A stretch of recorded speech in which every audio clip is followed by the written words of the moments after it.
They never really spoke about the 1958 Munich air disaster at Manchester United. The unspeakable tragedy was exactly that, unspeakable. As goalkeeper Alex Stepney would write years later, it seemed taboo to talk about the 8 United players, 3 staff members, 8 journalists, 2 crew members and 2 other passengers who had perished on that snowy runway in Bavaria. And yet it was there.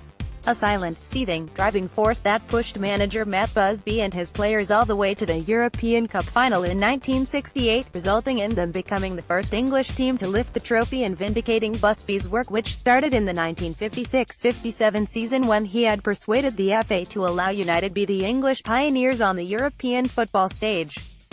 On that night of May 29, 1968, 50 years ago this month, with Stepney in goal, the Irish duo of Shea Brennan and Tony Dunn at full-backs, the mercurial George Best up front, and Munich survivors Bobby Charlton and Bill Fowlkes making up the spine of the team, United defeated Benfica 4-1 at Wembley to lay the foundations that would see English teams crowned kings of Europe on 11 occasions since.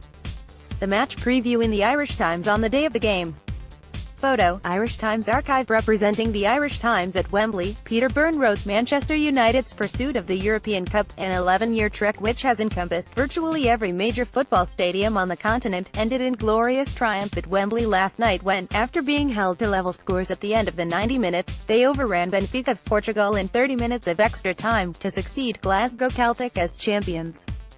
It was the coronation for Busby after he rebuilt the team in the aftermath of 1958. Byrne says now, one of my abiding memories of the night was, when the final whistle went at the end of extra time, Charlton came running across the pitch. Busby had just come on the pitch and Charlton embraced him. It was a remarkable outpouring of emotion as Charlton was a very conservative man, not flamboyant in any way. This was such a joyous occasion he seemed to forget his inhibitions. The emotion was strong that night, and Charlton encapsulated it in his out-of-character celebration. Munich had been such a traumatic occasion for everyone involved that it was a wonder Charlton and Fowlkes were playing at all, but that, in itself, was a sign of the times. The attitude was very much get up and get on with it, using the memories of their former friends to spur them on. Charlton's brother Jack would later say that February 6, 1958, was the day Bobby stopped smiling. He was certainly smiling 10 years later at Wembley. Manchester United's Bobby Charlton lifts the European Cup in 1968, having beaten Benfica at Wembley. Photograph, Hulton Deutsch Collection, Corbis via Getty Images. It was his header in the 53rd minute which had put United into the lead before Jamie Graka equalised with 11 minutes to go. At that stage it looked as if the pendulum had swung in the favour of Benfica as the 92,225 people inside Wembley, almost all of whom were supporting United, held their breath. It was so terribly tense. Byrne says, about 3 or 4 minutes from the end Eusebio went straight through on his own. The United fans couldn't watch it at this stage. He was one-on-one with Stepney, but Stepney came off his line, narrowed the angle and stopped the shot. That was the pivotal moment. Both sides were flagging as the final whistle went and, with 30 minutes extra time to be played and no substitutes available, it was now a battle of stamina. Speaking to The Guardian in 2011, Stepney said, for our first goal, in extra time, I took the ball from across and threw it to Tony Dunn, the United left back, but he was so tired it came back to me. Then I saw Shea Brennan, the right back, but he didn't want the ball either, so it was returned again. Page 3 of the Irish Times from the day after Manchester United's triumph. Photo, Irish Times archive. Stepney then opted to send it long where it was flicked on by Brian Kidd to Best. After a quiet enough game so far, Best now had his chance and he took it with aplomb, rounding the goalkeeper before passing the ball into the net to put United ahead. Like every other player, apart from Best it seemed, United's 2 Irish fullbacks were sapped of energy on what was a balmy May evening. Brennan was a Salford lad who went on to play 19 times for Ireland, becoming the first man to wear the green jersey under a new rule which we now know better as the Granny Rule.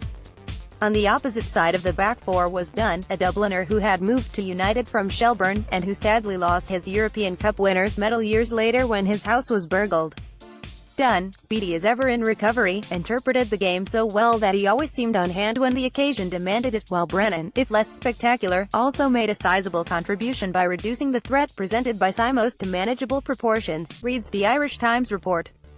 The Irish connection to United was particularly strong at the time, with Jackie Carey captaining the side to FA Cup success 20 years earlier and Noel Cantwell repeating the feat in 1963. Indeed, United's first match in that ill-fated 1958 European Cup campaign had been against Shamrock Rovers at Dalymount Park, while Cobra's Liam Whalen was one of the victims of the air disaster. Long before the days of endless football on television, United were still an almost mythical presence in Ireland, with Best as the celebrity figure at the head of it all. Celtic had won it in 1967, but Celtic winning it and Manchester United winning it were two different things. Byrne says, United's win resonated more with the Irish than Celtic's win. United became the favourite club of a generation. There was a feeling of renewal in the 1960s, and United's European win bought into that. The world was becoming a smaller place with television, and suddenly we were all becoming Europeans. Busby speaks to his players during the break before extra time.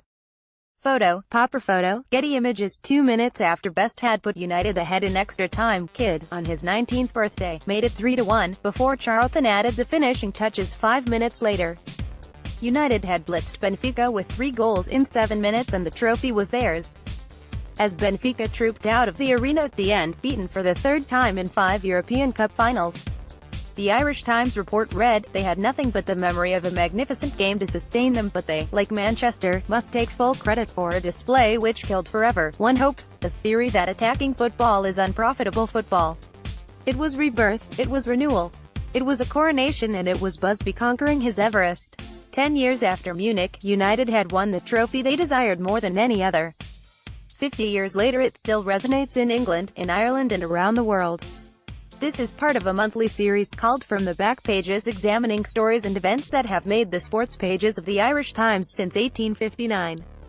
If you have suggestions for stories you would like to see featured, email rcroak@irishtimes.com or get in touch on Twitter @RoryCroak. For more information on subscribing to the archive, see www.irishtimes.com/archive. Busby celebrates with his players.